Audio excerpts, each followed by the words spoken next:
915 Talk is a production of Desert Voice Media. You can visit desertvoice.media to learn more. 915 TALK. The world is looking at El Paso. What will we say to the world? From the KELP studio in El Paso, this is 915 Talk. And now your host. Good afternoon, beautiful citizens of the borderland. This is 915 Talk, and I am your host, Andy Frecca. We are broadcasting from the heart of the world's largest borderplex. We're here at the KELP radio studios in El Paso. And I do want to say today, when we talk borderland, very often we're thinking of U.S. and Mexico. But I think as we go into our conversation today, a lot of our conversation will surround the border between Texas and New Mexico. And today we have Mac Daddy Del Norte on the board. Mac Daddy Del Norte, how are you doing today? Hello, Andy. I'm doing good. How about yourself? I'm doing all right. We're about to jump into a hot button issue. Okay. Yeah, and I have to say, our listeners are going to be very disappointed in me. Oh no. Yeah. Why is that? It happens almost every day that they're disappointed, but especially today because I'm going to make a shocking admission. Okay. We're going to be talking about a subject that I actually know very little about, even though it's a hot button issue. We're going to be talking about what's going on with the whole transgender debate, that discussion, and particularly what's happening here in Texas. But I do believe it's important for us to be informed, especially as Christian faith-based radio. And, you know, I do want to say, having said that, I don't know a whole lot about this discussion. A lot of the reason is I only came to the United States a few years ago after spending most of my adult life overseas. Growing up, we didn't really talk about this. And where I was living overseas, it wasn't really a part of the discussion. So I'm really looking forward to kind of diving more deeply into this whole topic that is huge right now. Especially in America and here in Texas and in New Mexico. And get this, Mac Daddy. Yes. Our guest today is known for being a whistleblower. Oh. So we're going to hear from the whistleblower herself about some things that were happening in Texas, and she brought them out into the light very bravely, I might add. Also, this is one of those ones where we need to do our disclaimer. The information provided on this broadcast is for informational purposes only and is not to be construed in any way as medical advice. Always consult your licensed physician before making any health-related decision, as every situation is unique, and this broadcast is not to be construed as medical advice. Also, the views, the opinions mentioned in this or spoken out in this program are purely those of the speaker and do not necessarily represent the views of KELP radio, On Earth Media, et cetera, et cetera. So our guest today has been pushed kind of in the spotlight after blowing the whistle. She's been featured on many media outlets, including Fox Business. I don't want to give too much away because I want to just kind of jump right into this conversation. So without further ado, let's give a very warm borderland welcome to the one, the only, Vanessa Sivadge.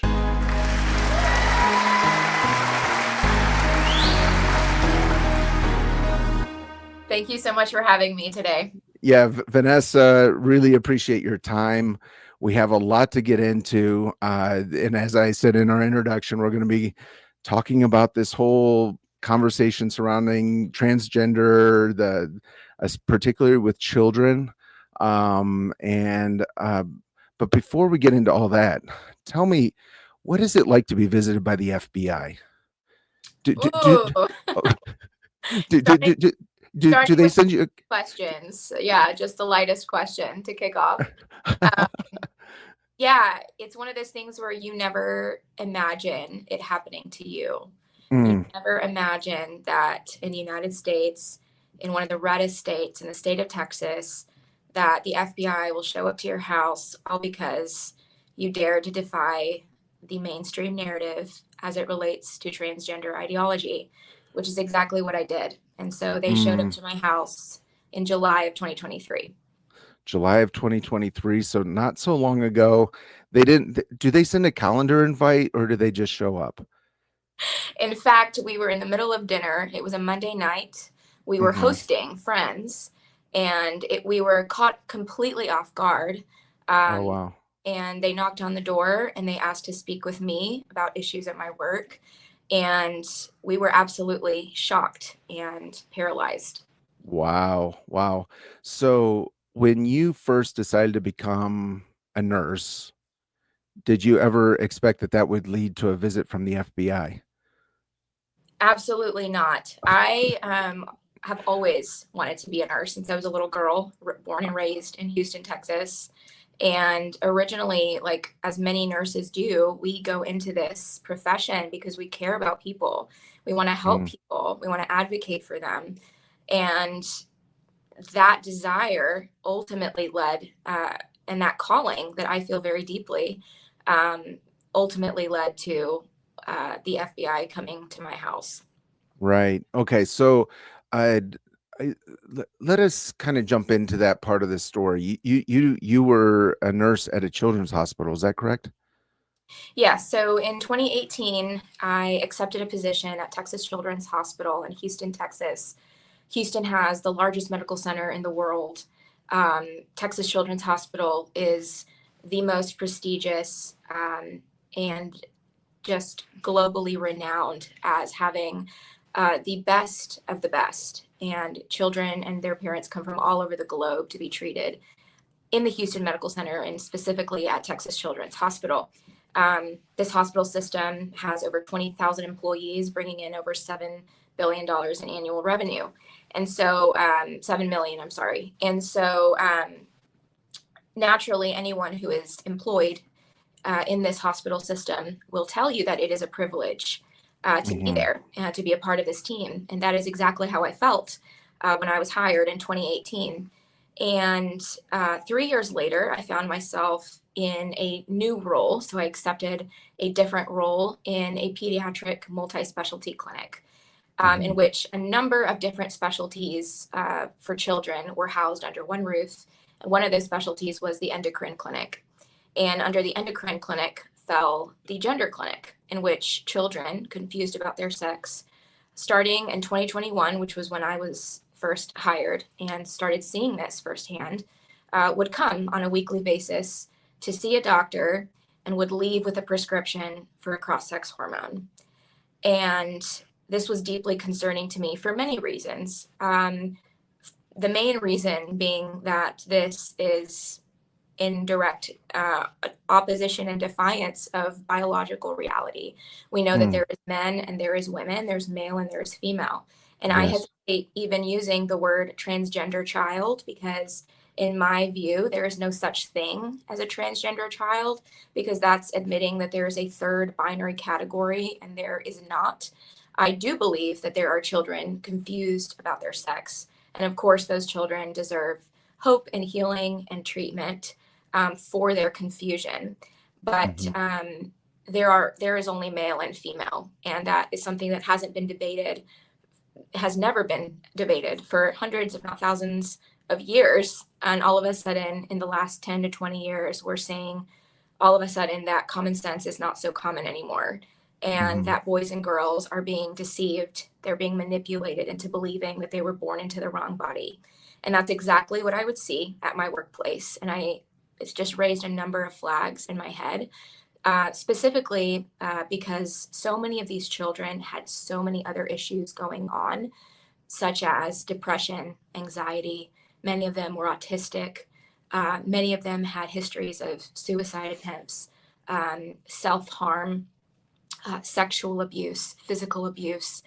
And in my view, when as a nurse you start to put together the clinical picture that each child presents with, this is a devastating picture that children are now in the gender clinic because they're vulnerable, because they've been exploited, they've been manipulated into believing that this hormone, that initiating themselves down this medical conveyor belt of treatments and hormones and puberty blockers, that will help them, that will solve their confusion and their dysphoria. That is the greatest lie that the medical industry has ever peddled to children and to their parents. And these parents who ultimately walk into this doctor's clinic, walk into the doctor's office, like many good and well-meaning parents do, who love their children deeply. They want nothing but the best for them. They're looking at their child, and their child is confused, and they're in pain, and they're in distress. And so any good parent wants to help their child. But what happens in that doctor's office is that a doctor with numerous degrees on the wall, with a white lab coat, talks to this parent and says, if you do not affirm your child's false identity that they have adopted, then this child will harm themselves. They will commit suicide. And what parent wants to be responsible for that, for the self-harm or the potential suicide of their child? No parent wants to be responsible for that. And so these parents are emotionally blackmailed into affirming their child's delusion, into encouraging the transition of their child into the opposite sex, which of course can never actually happen because there are only two genders.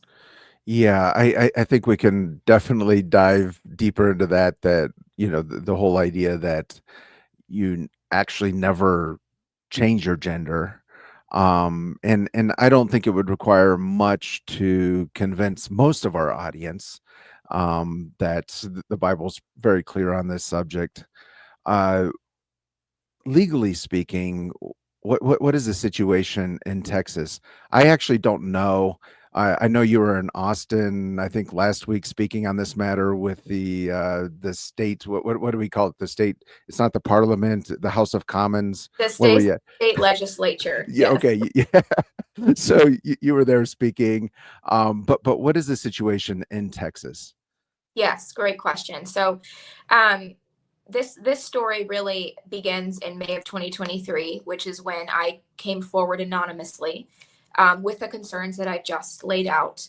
I reached out to a reporter named Christopher Rufo, who had previously, just a couple of days before, published this just explosive article by a previous whistleblower somewhere within Texas Children's Hospital.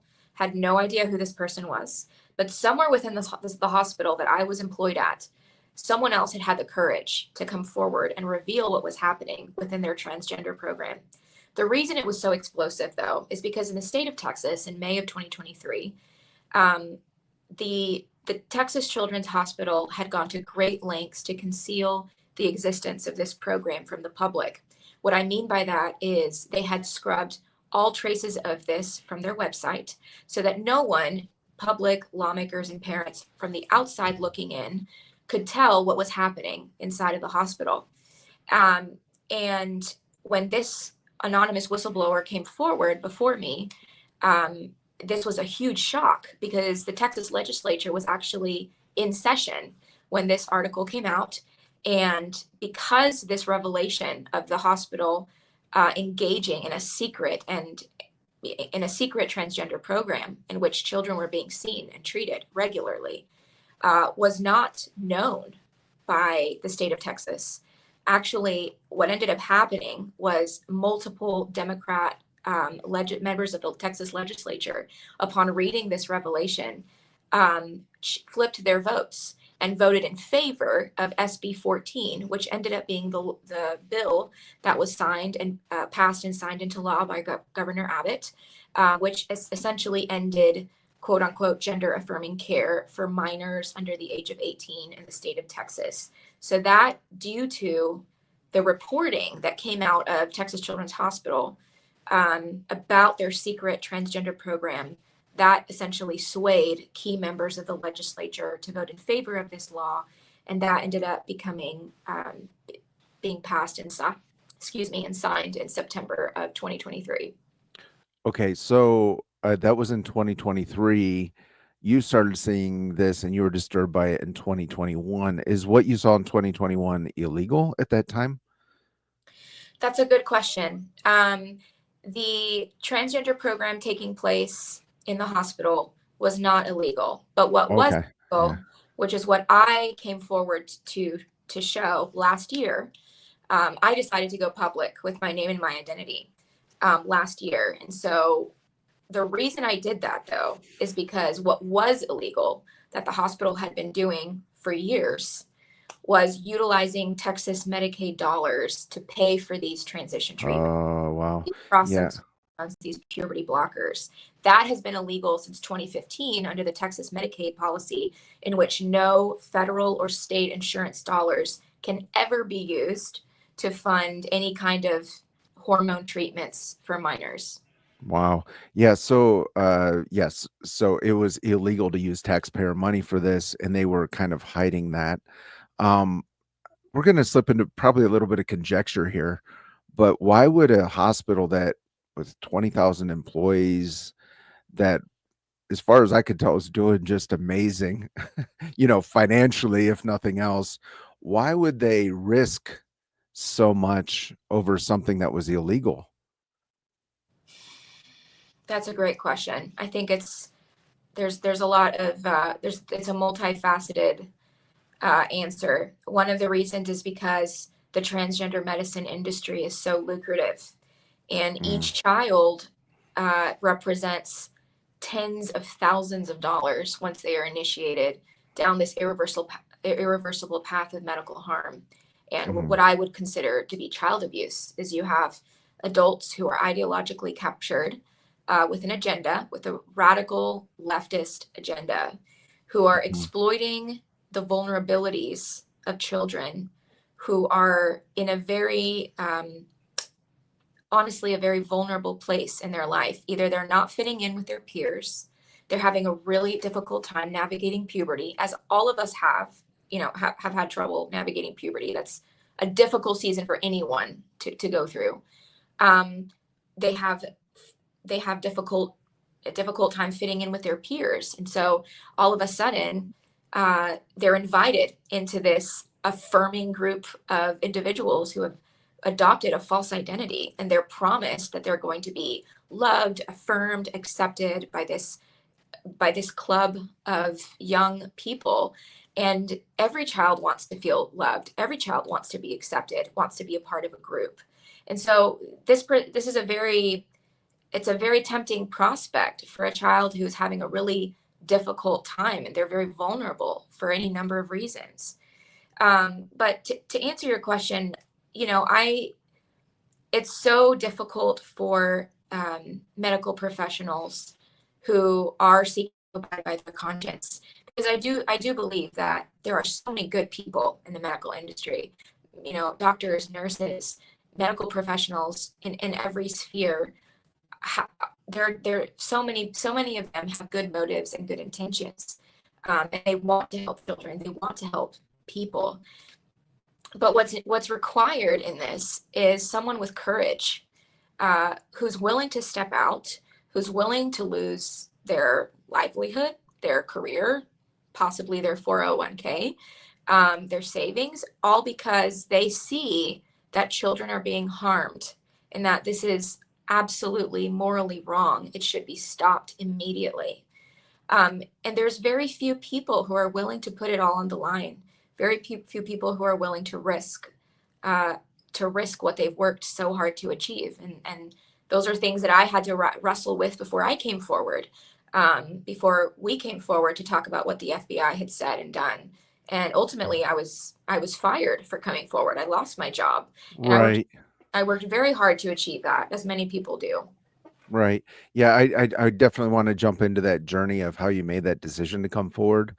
I think it's important for people to hear that, particularly those who are maybe faced with secrets, similar to what you faced at that time, and are wrestling with what to do. So I think it's important for us to talk about that.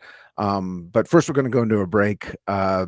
This is just a reminder, you are listening to 915 Talk here on KELP, and our guest today is Vanessa Sivadge, whistleblower from Houston, who brought a lot of these who brought this situation into the spotlight a couple years back and faced intense backlash over it. I do believe this conversation is very important here in our borderland community, because I know here on the Texas-New Mexico border, this situation is coming more and more into the forefront. Before we go into break, just want to give a shout out to KELP Impact Partner, Calvary Mission Valley School. Good people over there, and they do offer a hybrid option for homeschool families where you can be in school and at home.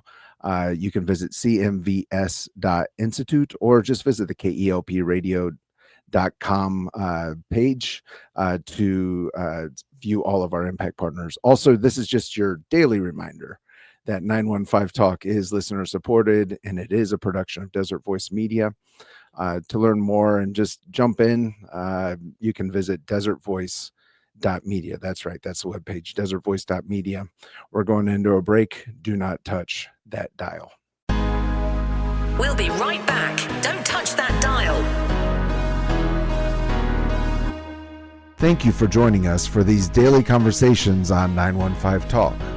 We believe that these community-centered discussions are key for us to learn how to better serve our city and love our neighbors.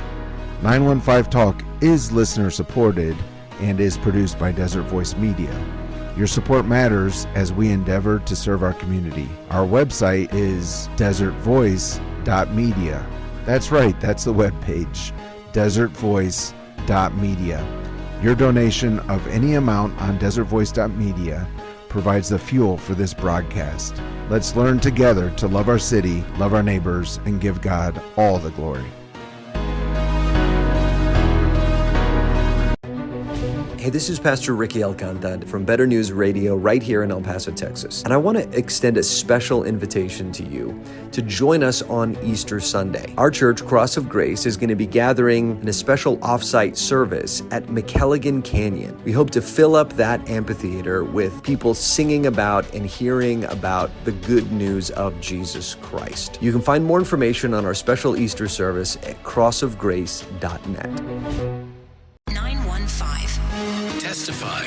I used to be a very angry person at the world, being young, having kids, having a wife, being a father, just meeting those expectations that the world puts on you. It's not about the world, it's about, your relationship with God. And I didn't realize that until I was older, and because I was living a life that I shouldn't have been living a sinful life, living for the flesh instead of living for God. I was hanging around people I probably shouldn't have hung around with, drinking, going out to parties, and coming home like 2, 3 in the morning. There was one day that I completely broke down. My son was asking me like, Dad, how come you're like this? How come you're always mad? And yeah, that day I did end up bringing out my Bible. I just broke down and started crying, because I felt the way Paul felt. Read your Bible, guys. If you don't know what to read, go into Proverbs, go into Psalms. God, He's protected me in so many different ways. He's the reason why I'm here. I'm trying to help other people reach God. He could truly change your life. My name is Miguel Ipave. I'm from El Paso. And if Jesus did this for me, I know He could definitely do it for you.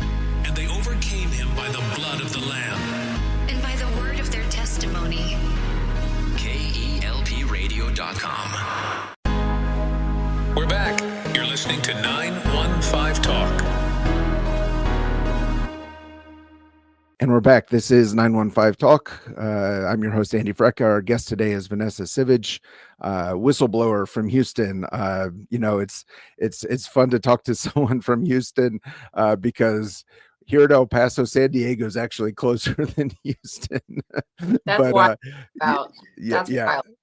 Yeah. So, but we are in the same state, absolutely. And it is important for us to kind of understand a little bit about the laws, a little bit about state law. And also we have New Mexico here on the border, which has a very different law. We're just, hop, skip, and a jump from Las Cruces, which is, from what I understand, building one of the largest abortion centers in the world, and also will offer transgender treatment. I know a lot of girls who are looking to do abortion from East Texas fly into El Paso and then drive up to Las Cruces. So we're, even though I think a lot of times here in El Paso, we think, oh, we're safe, we're in Texas, so to speak. We're not out of the woods yet. There's a lot of work to do, a lot of things going on. So Vanessa, we started talking just a little bit about your journey to come forward. You said at first you reached out to a journalist and you did that anonymously. Is that right? I did, yes. And that was in response to, again, another whistleblower who had anonymously come forward within Texas Children's Hospital to reveal that there was a secret transgender program taking place within the largest children's hospital in the United States, which is located in Houston. Wow. And so as a believer, as someone who has strong principles, not just as far as the legislation's concerned, but also biblically, spiritually, uh, what did that look like for you as you were looking to kind of, I guess, push the button to reach out to this reporter? Yeah, that's a great question. I think I talk about my faith a lot. I've been very, very vocal and open about how my faith in Jesus Christ shapes my identity. It shapes what I say. It shapes my actions. And ultimately, I think that Christians are called to be ambassadors of truth in an age and in a culture that seeks to diminish and to erase truth.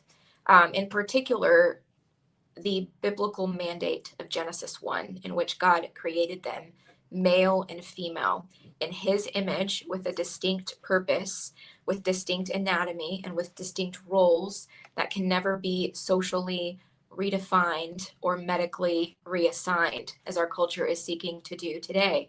And so I believe that very strongly with all my heart, and every action that I've taken has been in defense of the biblical mandate of Genesis 1. I think when Christians stand up to affirm what God has called good, God called male and female very good.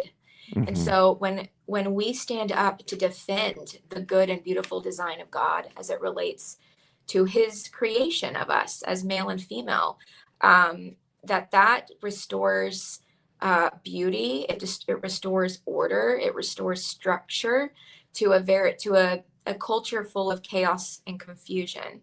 And so that's kind of what I've sought to do. And I think want to encourage and empower Christians to not be afraid to speak that truth. Right. So when you started to reach out, were you feeling fearful or confident? What was that? Or just like, this is something I feel I have to do, regardless of how I feel? Where were you at emotionally at that point? Yeah, I think there was a lot of fear, along with my deep conviction that this was wrong, that children were being harmed irreversibly. Of course, there was never any doubt that that is wrong and that must end once and for all, not just in Texas, but throughout the United States. And I think, President Trump has been very clear on this. He's been such a champion in the defense of children, in the defense of male and female.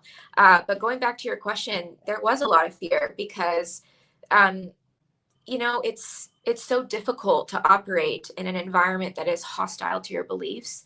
I know I'm not alone in that. There's a lot of medical professionals and people just in other professions in general who are operating in an environment that is hostile to their values, their beliefs, their ethics, their morals, and they don't know what to do and they don't know how to react. They feel alone, they feel outnumbered, they feel overwhelmed.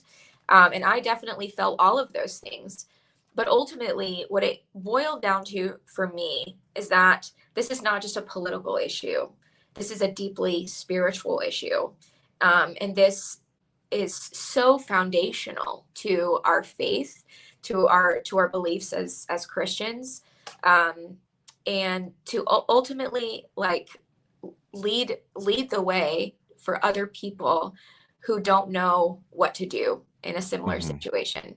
And that's my hope, is that other whistleblowers, other people who are seeing something suspicious or something illegal will also find the courage and feel empowered to come forward with what they know. Right. Yeah. And we're definitely going to jump deeper into that. But when you came forward, was the I don't know, the result, the backlash, the results, I don't know, the volume that of the message what you expected, or was it more? So when I came forward anonymously the first time in May of 2023, nobody knew about it. I was Mm. anonymous. Turns out the FBI knew because they came to my house 2 months later. Oh But when wow. I came forward publicly Mhm. in June of 2024, so this was almost a year ago, I did go public with my name and my identity. And so in that situation, um, that was absolutely terrifying. I had never spoken to the press. I had never given an interview. I had never spoken in public. I had no idea what I was doing. I just knew that what was happening was wrong and that I needed to come forward to bring that to light. Um, Right. and so there were a lot of emotions and a lot of risks we took. It's impossible to list all of the fears and risks that we had to wade through, but ultimately I know that it was the right decision. Sure. I think that might be one of the concerns someone would have. They're like, well, I'm going to lose everything. Will it be worth it? What will anything change?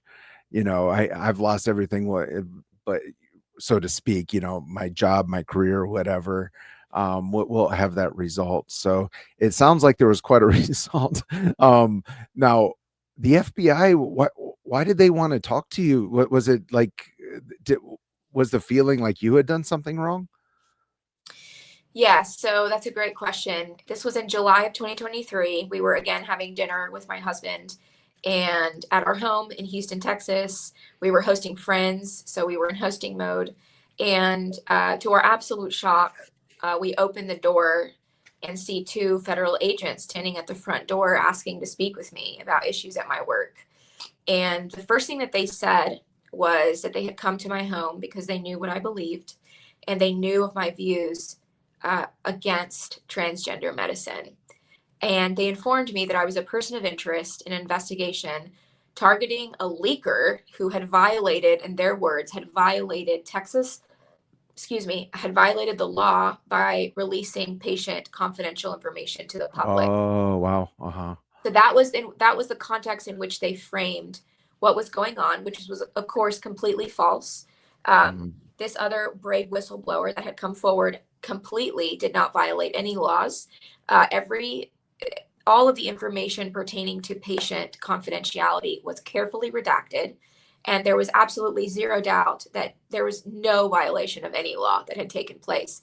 But the FBI was using this tactic to try to intimidate me, to try to convince me into collaborating with their investigation into exposing the identity of this other whistleblower to the world, because that was what they wanted. Is they wanted my help to collaborate with them because they believed that I knew this other person. In reality, I had no idea who this other person was. We were just aligned that transgender medicine is wrong and that it should end and that children were being harmed in the hospital. That was Yeah. what we were aligned on. And because of that, there was definitely just a campaign to coerce me, to intimidate me. They threatened my safety. They threatened my career. They said all of the things that no person wants to hear from the federal government, making it sound like I had committed a crime when in reality, the hospital had committed the crime. And I had just come forward to reveal that the crime had taken place. Right. So that's really interesting. I mean, uh, you say the hospital committed the crime. Makes sense to me. Uh, how is it that you lost your job?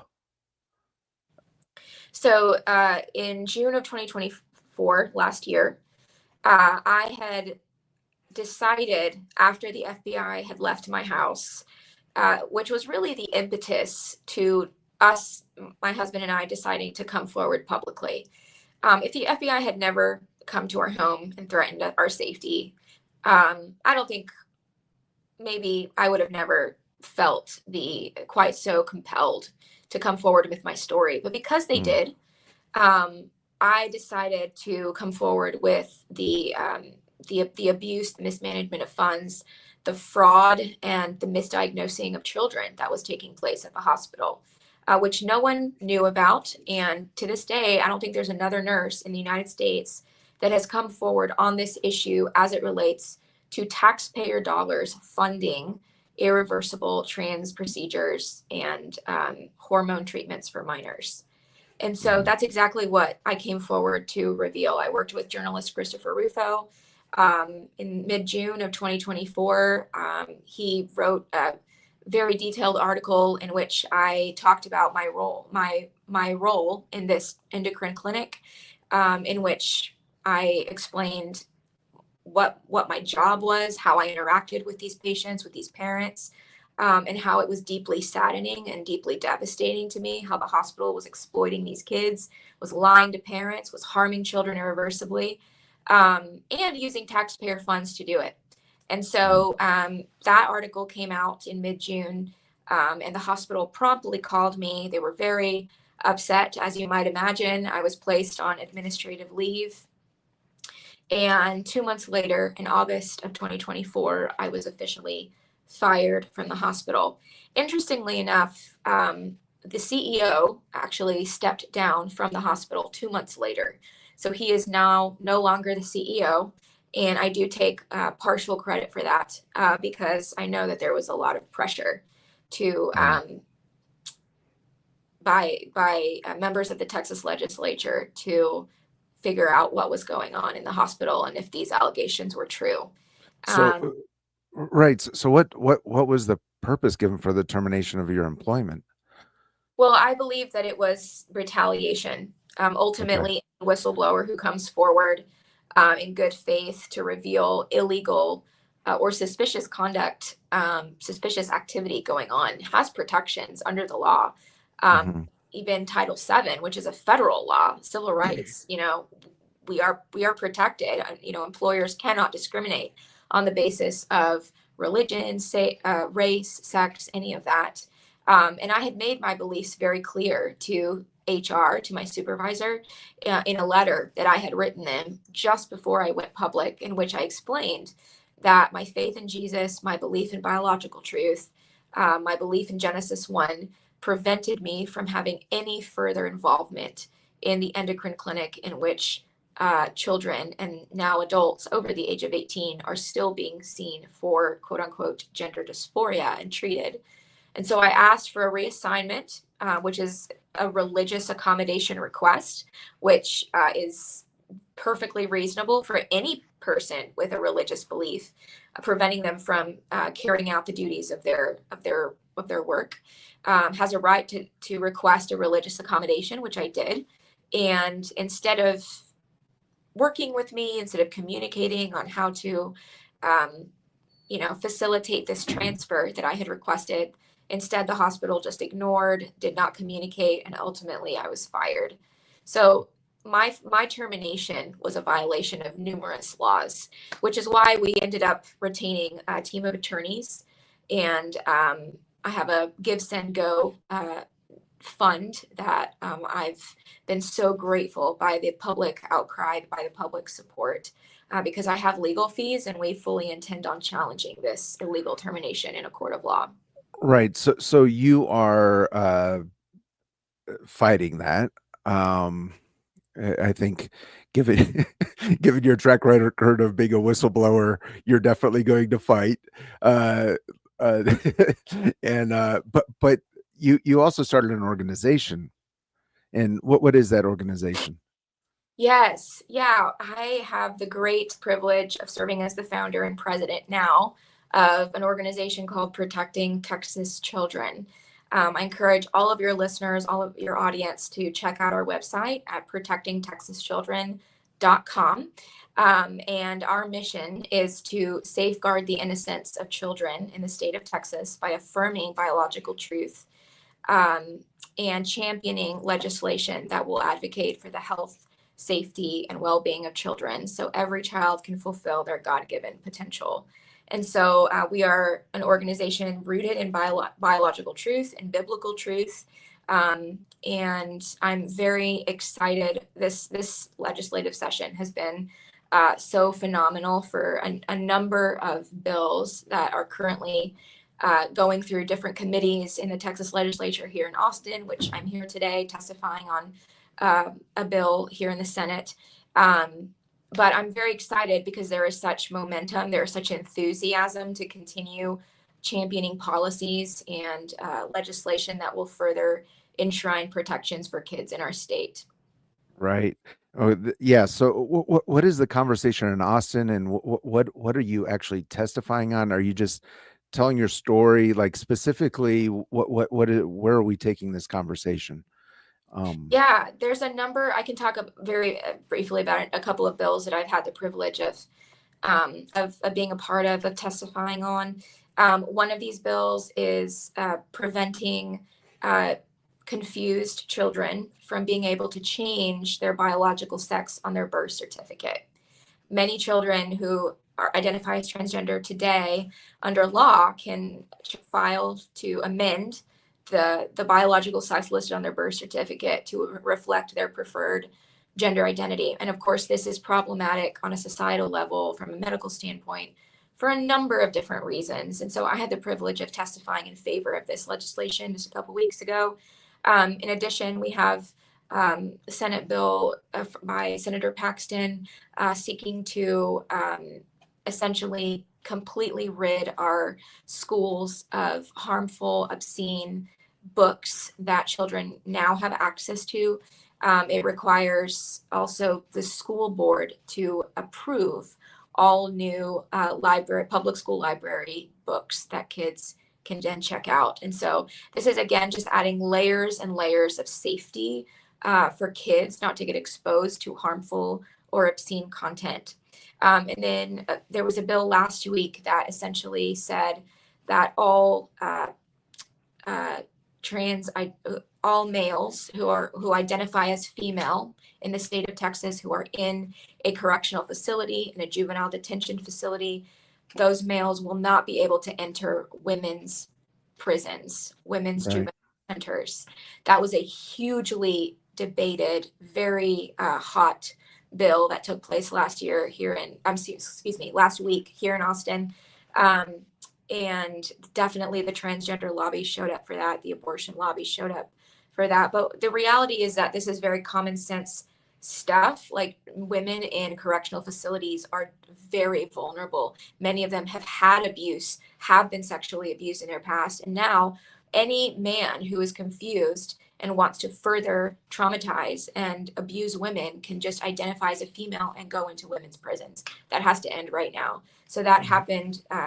I was privileged to be a part of that as well last week. So those bills and so many more are currently being debated, being presented in committee. And so for anyone who wants to get involved in the legislative process, I just would love it if your audience would reach out to us, protectingtexaschildren.com. There's a form you can submit. And I'd be so honored to kind of help people to advocate for those policies themselves. Right. Love it. So let me ask you, these bills that you mentioned, what's the support look like? Is it divided on party lines, or do they look like they're going to pass one way or the other? Does it seem pretty clear? Where are we at in the process? Yes, that is tricky because we do have a huge number of Republican lawmakers who should be supporting these pieces of legislation, who should be championing and co-authoring and co-sponsoring these bills. And many of them have, particularly our amazing Lieutenant Governor Dan Patrick has put many of these items on his agenda. And so those bills are more likely to get wide range of support, even bipartisan support sometimes. But I always encourage people to look up your legislator by name and see how they're voting on these bills. Are they going out of their way to bring these bills into committee, where that's the first step, where they're heard and they're presented and public testimony is invited so anyone can come and testify on these bills? And so that's where I just encourage people to own the process and to be very involved and especially in how their senator and representatives are voting. Interesting. Just a reminder to our listeners, if you just joined us, we're with Vanessa Sivadge. protectingtexaschildren.com is the website. Vanessa is a whistleblower. She's been through quite a ride over the past year and a half. But I think the rides, it looks like it's going to continue. We're about to go into a break. Just a reminder that 915 Talk is listener supported. Please join us in the journey. You can learn more by visiting the website, desertvoice.media. We're going to go into a break. Do not touch that dial. We'll be right back. Don't touch that dial. Are you looking for a Bible teaching church on the west side of El Paso?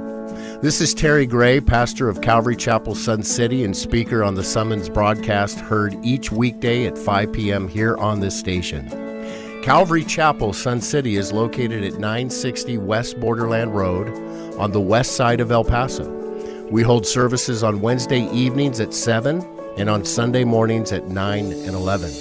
You can find out more information about us on the web at www.ccsuncity.org. The Lord bless you, my friends.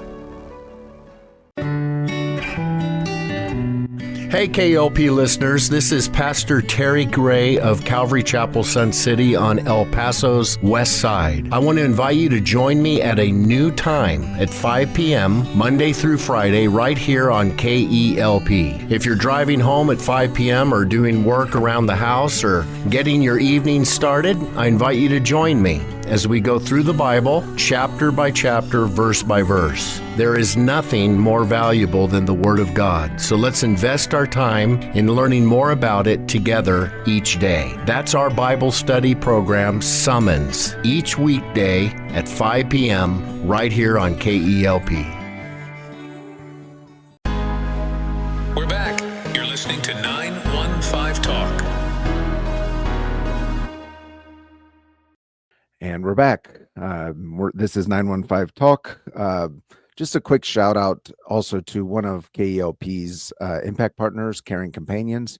If you have an elderly relative who needs a little bit of home care support, or if you just need to also a little bit of rest in your life, visit caringcompanionsep.com. Really great people over there. Today we're with Vanessa Sivadge of Protecting Texas Children. Their website is protectingtexaschildren.com. Vanessa's been on quite the ride, as we said before the break, where she was a whistleblower there in Houston, lost her job as a nurse. She was, Vanessa, tell me if I described this correctly, but what the hospital you're saying was doing illegally was billing or using taxpayer money for gender treatment and hiding it. Is that correct, Vanessa? Yes, it is. And, not only were they using taxpayer dollars to cover cross-sex hormones for confused children who had adopted a false identity, but they were also intentionally misdiagnosing those children with false diagnoses, in which when the hospital would submit those claims to insurance, to Medicaid for reimbursal, the insurance companies could not detect the fraud that was taking place. The reason for that is because not only would they misdiagnose, but the hospital was actually lying about the biological sex listed on the patient's chart. The biological sex of the child was listed as not the sex they were born with, no, but their child's preferred gender identity. And so when you have layers and layers of deceit located in a patient's medical chart, to which then the child is listed as taking a cross-sex hormone like estrogen or testosterone, that makes it very difficult for any insurance company to detect fraud. And so that's exactly what I came forward to reveal. Right. So, Vanessa, if someone is listening to this, either on the radio or in podcast format, maybe watching on YouTube, whatever the case may be, and they see something similar and they're here in Texas, what would your advice to them be? Wow. Yeah, that's a great question. Thankfully, in the state of Texas, hospitals and medical institutions can no longer prescribe any form of hormone treatments to minors under the age of 18. So that is now, thankfully, that is now illegal. But I can testify that, over the age of 18, that's fair game. And so, I think a couple of things that I've learned after coming forward publicly and talking about the things that I had seen at my workplace.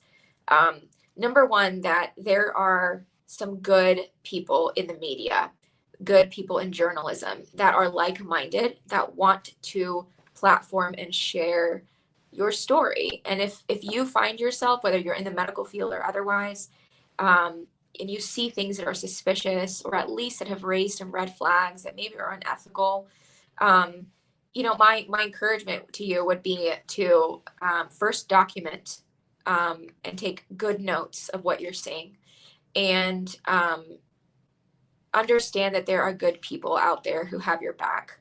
And that's something definitely that I experienced firsthand.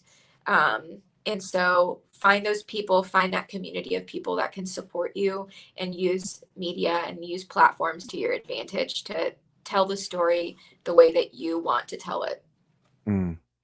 And does Protecting Texas Children provide assistance for someone who's looking to come forward with a situation like that?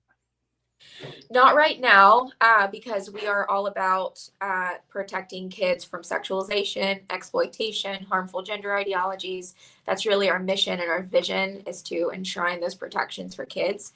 But if someone is in that position and has questions about what to do, my email is on my website. I would love to connect those people to people that I've worked with. I can make those introductions and those connections, because I've definitely know what it's like to feel so outnumbered and so overwhelmed by the system or the workplace that you're in. Sure. So, well, I'll put it this way. I've seen on the internet, so you'll have to tell me if it's true or not, all kinds of places people can go and sign a petition for you to get your job back. Is that right? Yes, that was a very generous offer from an organization that I was previously working with and affiliated with, and I have such a good relationship with them. So grateful for their efforts to try to reinstate me. But the reality is I am doing exactly what I wanted to do all along, which is continue advocating for the protection of kids. Now I'm not inside the hospital anymore. I'm now inside the Texas Capitol. So it looks a little bit different. And my day-to-day definitely is very different than my role as a nurse. And so there's been a learning curve with that. But it's something that I'm so deeply passionate about. Right. And is there, so it's protectingtexaschildren.com. Is there any thought of, I don't know, other states, or you're focused on Austin, you're focused on the Texas legislature? Where are you at, Vanessa? Tell us about your vision, your dreams. Yeah, that's very kind of you. Right now, we just launched just a few months ago. So we're a brand new organization, still very much focused on the state of Texas, but never say never. Okay, gotcha. And you do agree El Paso is part of Texas? 100%. We're just out here on an island in the middle of the desert, and sometimes we feel like Houston doesn't recognize how important we are. So just need to hear that from you, Vanessa. On a more serious note, if a parent, or maybe it's not a parent, just one of our listeners has a friend, a loved one, a child in their life who is wrestling with these questions, what would your advice to them be? What would you say? What wouldn't you say? As you're just speaking maybe a little bit into the lives of these children. Yeah. Oh, that's so tough. Any parent who's confronted by a child who is struggling with their identity, it's such a hard place to be. It's so difficult to know what to say and how to react. The first thing I would say is just listen and be compassionate. Chances are that your child has been grappling and dealing with these thoughts for a long time and is just now finding the courage to tell you about it. So be compassionate and be kind and listen. But at the same time, do not affirm a lie. Do not affirm their confusion. Do not affirm their delusion. And there's a way to do that that is still loving. And there's so many good resources out there. There's so many great books. Irreversible Damage by Abigail Schreier is a great one.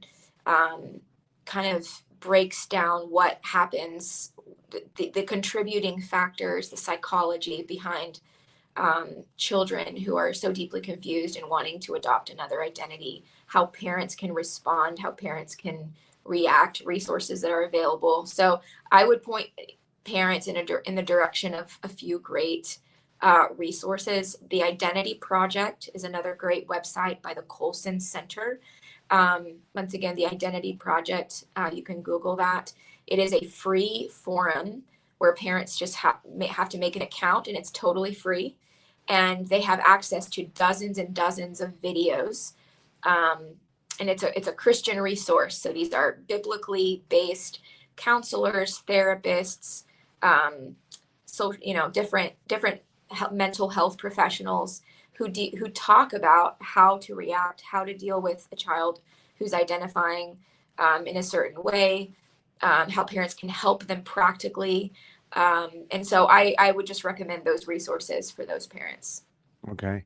Yeah. And I love what you just said, that it's a difficult conversation. And I think it is important to listen, to not rush into it, to stop for a moment, to learn, and rather than just saying something off the cuff to a child who's struggling with possibly some deep issues. Vanessa, what is your dream for Texas? Oh, man, I would love to see a Texas in which there are no pornographic, obscene books or materials, digital content, social media platforms of any kind available for children to view. I think that we're making great strides in that direction. Ultimately, I just want to keep kids safe. And that's the purpose of my organization, Protecting Texas Children. We want to keep children safe mentally, psychologically, emotionally, physically. And we want to continue putting up barriers and putting up protections for kids to be able to reach their God-given potential, to be able to thrive. And so that's kind of our vision and our purpose, and would love your audience to check out our website once again. Yeah, love it. Again, we've been with Vanessa Sivadge of protectingtexaschildren.com. That is the website, protectingtexaschildren.com. Check it out. She's a whistleblower, but she didn't stop there. She's continuing to advocate, for truth in the legislature in Austin. Vanessa, really appreciate your time today. There's so much work ahead of us, and I think it was important for our audience here in West Texas and Southern New Mexico to hear your story and also your passion in your work. So thanks again for coming in. And as we always say at the end of this program, let's learn to love our city, love our neighbor, and give God all the glory. This has been 915 Talk. You have been listening to 915 Talk on KELP Christian Radio. To listen to past recordings of 915 Talk, just visit KELPradio.com and click on the 915 Talk link. Until next time, love your neighbor, love your city, and give God all the glory.